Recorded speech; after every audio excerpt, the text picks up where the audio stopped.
And a chorus of boos greets Jacoby Ellsbury to lead off game 2. He was all over the place offensively for the Red Sox in the series opener.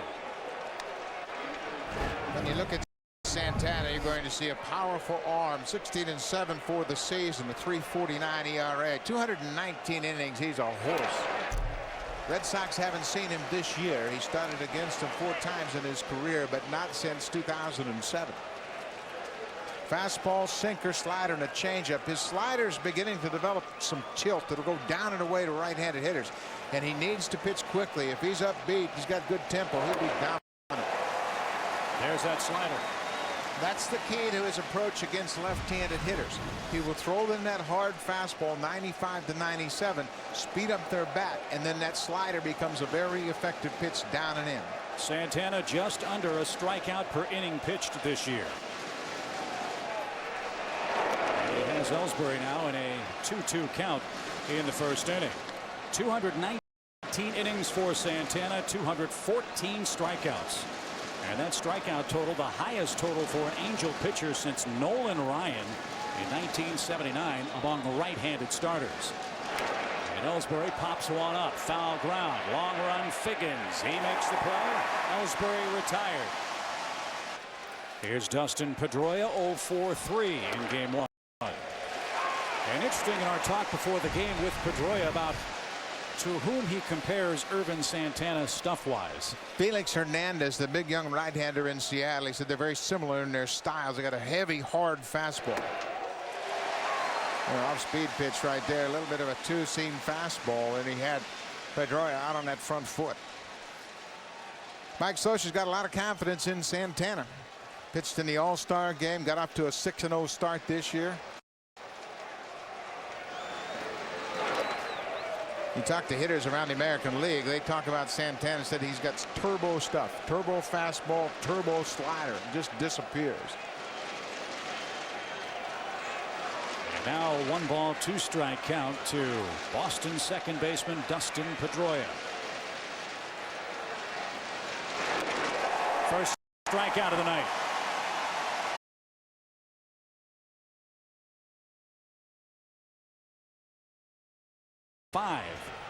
And a base hit in the 9th inning, which broke open the 4-1 Boston victory over the Angels.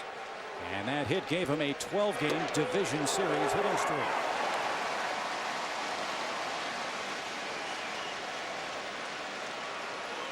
Ortiz, 23 homers, 89 driven in the regular season. Rifles that ball into right field over Howie Kendrick, who is playing in the shift. So Ortiz now a 13-game division series hit streak and is aboard with 2 outs for Kevin Youkilis. A .312 average and 29 home runs and a quick strike. Pretty good heat at 97. Welcome to the ball game, you. And turnabout seems to be fair play. The Angels saw a very different John Lester. Looks like the Red Sox are seeing a very different Irvin Santana.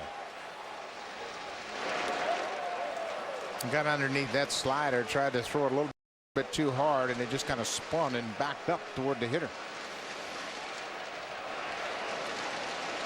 All you got to do in that back part of the batter's box is maintain contact. He's getting as much between he and Santana as possible.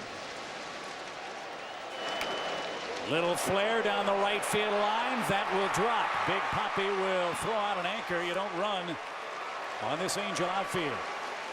So 2 hits with 2 outs.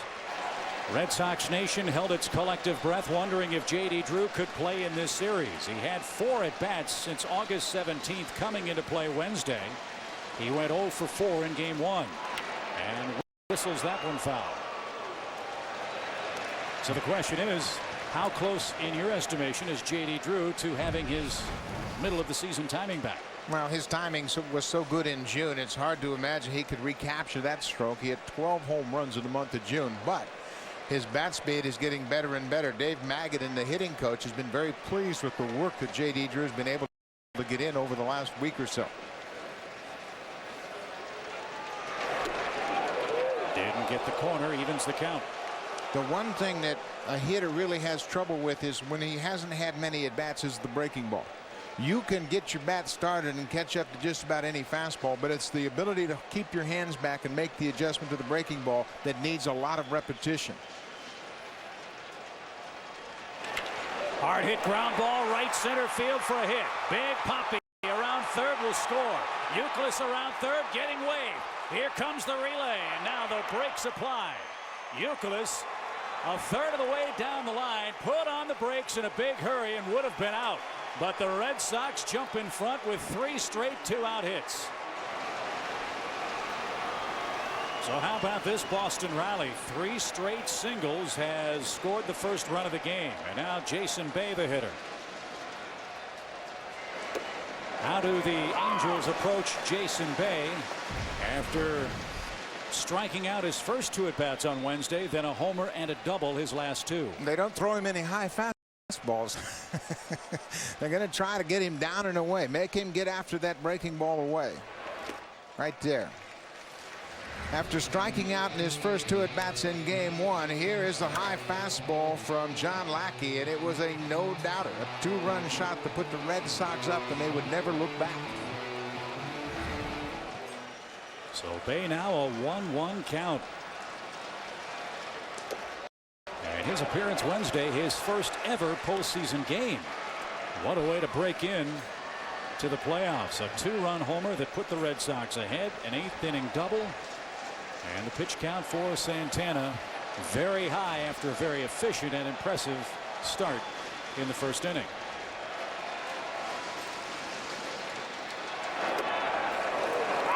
Two and 2. And backdoor breaking ball caught the inside corner, and all this happened with 2 outs. David Ortiz got the single into right field. Kevin Youkilis hit a little flare off the hands and gave J.D. Drew a double on that. Picked up the RBI. And a high towering fly ball center field deep. Hunter back, track wall, it's gone. Jason Bay strikes again.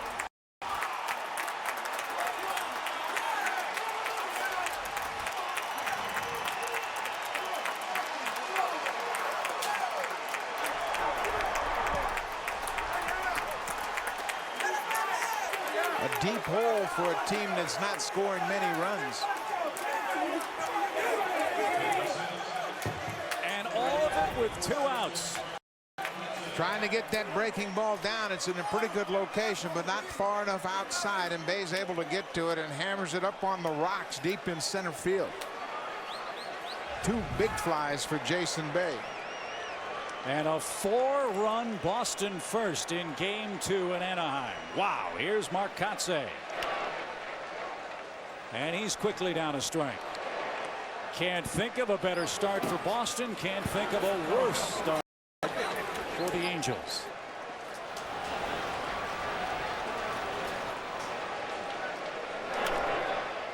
Strike 2. 7 out of the 8 runs that Boston has scored have come with 2 outs in this ALDS. Experienced hitters. No panic. Another roller foul by Kotsay, who came over from Atlanta in a deal in late August. And Kotsay, after a very hot start with Boston, cooled off the final 3 weeks or so, hit just .226 with 12 runs batted in. But an experienced player, Buck, who also gives Terry Francona an awful lot of lineup flexibility, both offensively and defensively. Yeah, he sure does. He's just a good athlete. Daisuke Matsuzaka enjoying a very comfortable start to this game. Another little flare. That one's going to drop in front of Garrett Anderson. And the Red Sox are blooping and bombing the Angels to death in this first inning. That's 5 consecutive hits with 2 out.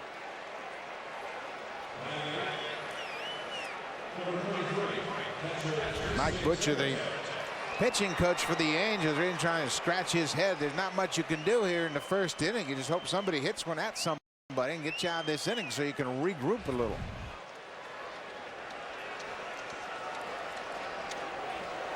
And Jason Varitek, the 8th place Boston hitter, stands in.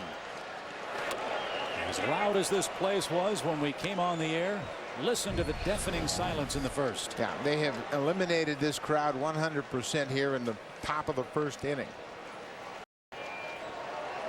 And their offense knows they're facing a man that is unbeaten so far in road assignments, Daisuke Matsuzaka. And now Veritek ahead in the count.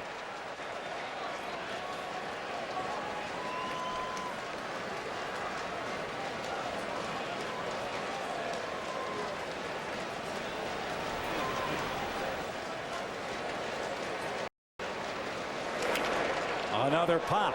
Shallow left center field. Ibar drifting out, makes the catch, and that retires the side. A 30-pitch first for Irvin Santana. The big blow from Jason Bay. He's hit 2 home runs already in the division series.